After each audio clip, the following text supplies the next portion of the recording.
Estamos de regreso con más Contigo en Directo por las pantallas de Chilevisión. Son las 4 de la tarde con casi 50 minutos. Vamos a recibir inmediatamente a nuestros invitados el día de hoy para analizar lo que va a ocurrir a partir de mañana con el retroceso de la región metropolitana a la fase 2. Está ya en pantalla el alcalde Germán Codina de Puente Alto y el alcalde Mauro Tamayo de Cerro Navia. Gracias a los dos. Tanto tiempo que no nos veíamos acá en Contigo en Directo. Gracias por aceptar la invitación, por conversar con nosotros. Lamentablemente no con buenas noticias porque la situación es preocupante. A pesar de tener un proceso de vacunación muy exitoso, estamos contra las cuerdas en materia de contagios, casi 6.000.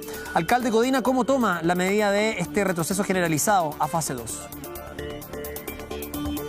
Yo encuentro que está bien que evitemos, incluso lo han dicho también distintas sociedades médicas, seguir en la lógica de las cuarentenas dinámicas, y en ese sentido los mismos alcaldes habíamos planteado en algún minuto la necesidad de que fuéramos todos al unísono, que fuéramos digamos, todos asociados, ¿no es cierto?, de manera simultánea en la fase que estableciera la autoridad sanitaria. Entonces, ahí hay un elemento positivo. Sin embargo, claro, estoy muy preocupado. Creo que estamos en un punto muy complejo. Las cifras muestran escasa cantidad de camas para atención crítica. Y también creo de alguna manera que hay una fatiga por la pandemia enorme que llevó a mucha gente a relajarse un poco, y hay que volver a apretar las clavijas y evitar que esto termine cobrando más vidas y que se vaya de control.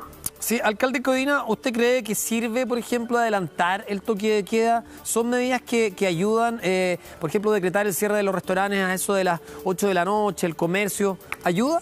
¿O más que ayuda, complica la situación del comercio y del bolsillo de los chilenos? Creo que el bolsillo de los chilenos viene hace rato muy complicado. También el de los emprendedores, los comerciantes.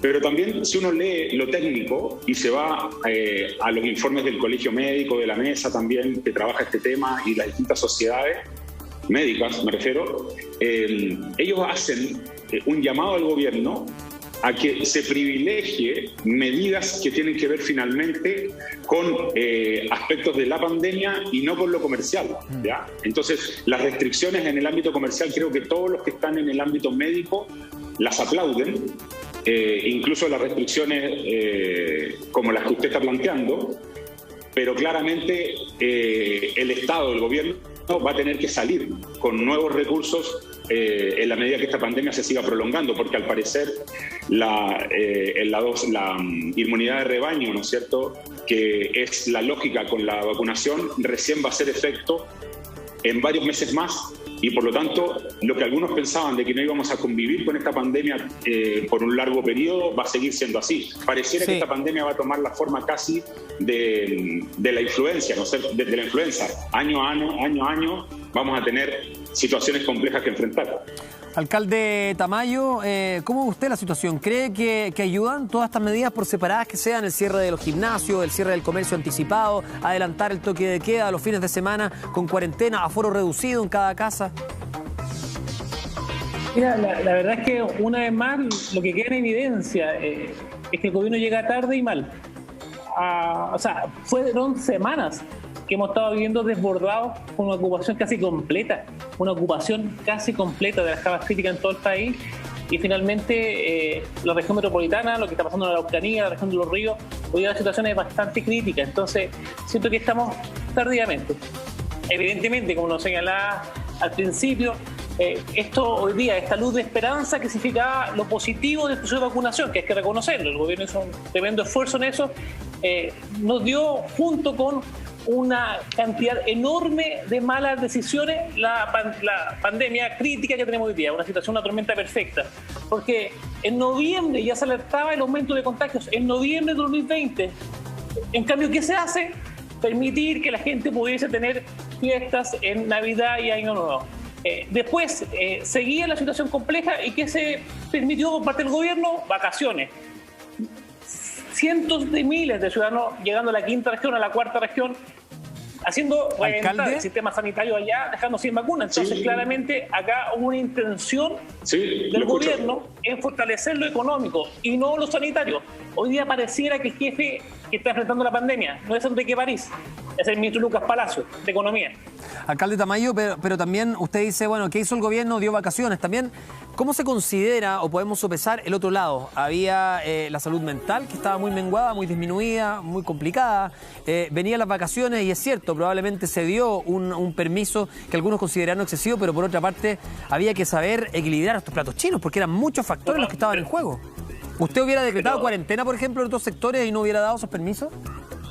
Pero sinceremos el debate, o sea, tú necesitabas tener un salvoconducto y un permiso sacado, pero podías ir al extranjero, podías ir a Brasil, y lo sigues haciendo, ir a México, a Cancún, o sea, ¿cómo eso se entiende? Hoy día la posibilidad de que una cepa más agresiva, la cepa brasileña, la sudafricana, significa que el proceso de vacunación no sirvió de nada. Hoy día es bastante crítica la situación, pero no hemos actuado poniendo como primer eje los sanitarios, para que seamos honestos. Hoy día no fue por salud mental, para que seamos honestos, no fue por salud mental que se nos permiso de vacaciones, fue por un factor económico para reactivar lo que el gobierno no quiso reactivar, porque el alcalde Codina y muchos otros alcaldes han planteado hace meses un ingreso universal. Romper el chanchito, se hemos ahorrado durante generaciones para que la gente en momentos de crisis tenga un apoyo por parte del Estado. ¿Y qué hicimos? Mira, intentamos focalizar a mucha gente, aún no recibió un aporte por parte del Estado, y estoy seguro que el alcalde Codina ha sido testigo de eso en la comuna de Puente Alto. Entonces, de verdad, si seguimos con esta lógica, vamos a seguir errando el camino. Alcalde Codina, ¿usted está molesto con el gobierno respecto a cómo ha manejado esta situación? Mira, es que yo creo que igual tenemos que evolucionar un poco. Y de alguna manera creo que estamos en una sociedad, y también esto refleja un poco que esto de echarse las culpas mutuamente, a mí por lo menos no me acomoda, ¿ya?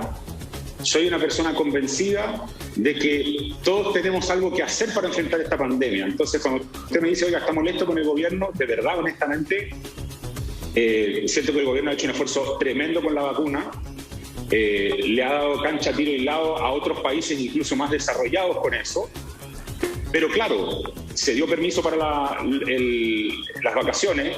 Hubo gente que fue un poco negligente también, y hay que reconocerlo, ¿ya? Y que creyeron que por irse de vacaciones podían también dejar de lado las normas de autocuidado. Entonces, sí creo que, por ejemplo, hay cosas que abordar. Alcalde, y yo la he planteado hace muchos meses. Por ejemplo, el tema del transporte público. Hablemos de eso, pero lo invito a los dos a linkearlo con el tema del colegio.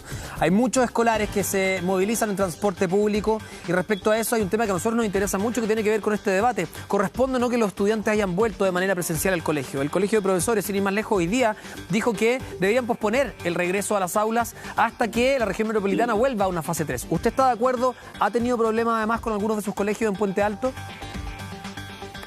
Mira, nosotros desde el comienzo, y aquí quiero ser bien claro, hemos planteado que lo que el Ministerio de Educación había señalado como retorno desde el 1 de marzo era inviable en la práctica, porque teníamos que brindar seguridad a las comunidades educativas, y nosotros habíamos hecho procesos participativos con los centros de apoderados, con los centros de alumnos, con profesores, asistentes de la educación, y habíamos establecido un marco de retorno, y ese es el que estamos respetando.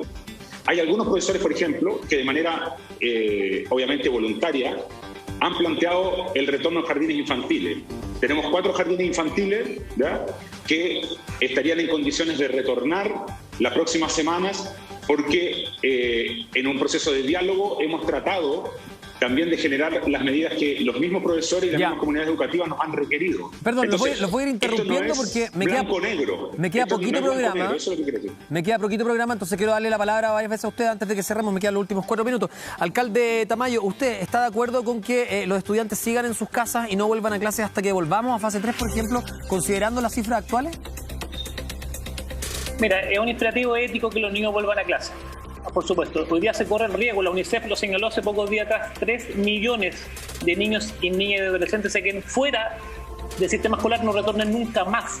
Ese es el riesgo para Latinoamérica y el Caribe. Entonces, es severo, porque eso está asociado posteriormente a inseguridad, a los que van a hacer. Entonces, claramente que hoy día volver a clase es una obligación ética como país, pero evidentemente eso requería habernos puesto de acuerdo previamente, que todos los profesores y profesoras de la educación estén inmunizados previamente para volver presencialmente. Como eso lamentablemente no se consiguió, poder ir generando todos los ajustes posibles. Esto de dividir los cursos en dos, algunos días presencialidad, otros días semipresencialidad, disminuir la cantidad de horas, ver cuáles van a ser los aprendizajes mínimos necesarios, los procesos de nivelación, porque el año pasado evidentemente muchos aprendizajes perdidos.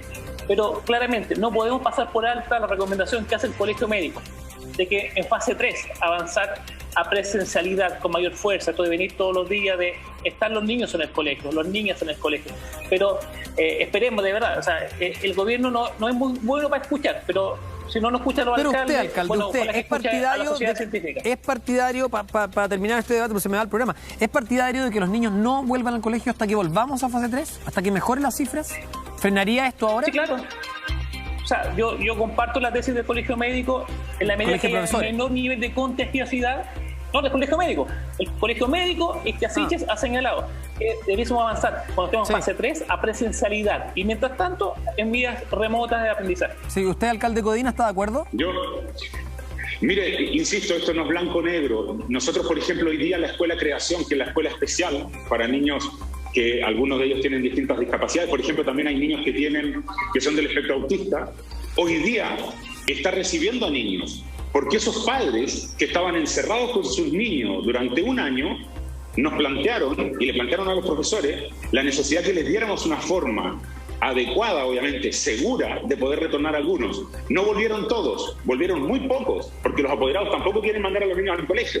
Entonces, lo importante es que nosotros brindemos las facilidades y en la medida que los apoderados consideren que es apropiado hacerlo. Pero lo que quiero ser muy claro, no se trata de fases.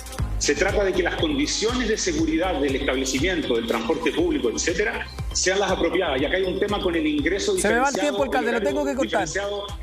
A los trabajos. Creo que ahí hay un tema pendiente todavía que hay que abordar con más decisión. Sí, a mí me retan y yo tengo el efecto dominó, me gritan por aquí por la muelita, así que les quiero agradecer a los dos, de todas maneras, su tiempo por haber compartido su experiencia y opiniones respecto a esto, y lo importante, como ustedes dicen, es también poder garantizar que los que se quedan en la casa con educación remota tengan la posibilidad de hacerlo con calidad y no seguir aumentando esta brecha digital que existe en nuestro país de los sectores ricos y pobres. Gracias a los dos alcaldes, gracias a ustedes por estar con nosotros esta tarde, que estén muy bien. Gracias.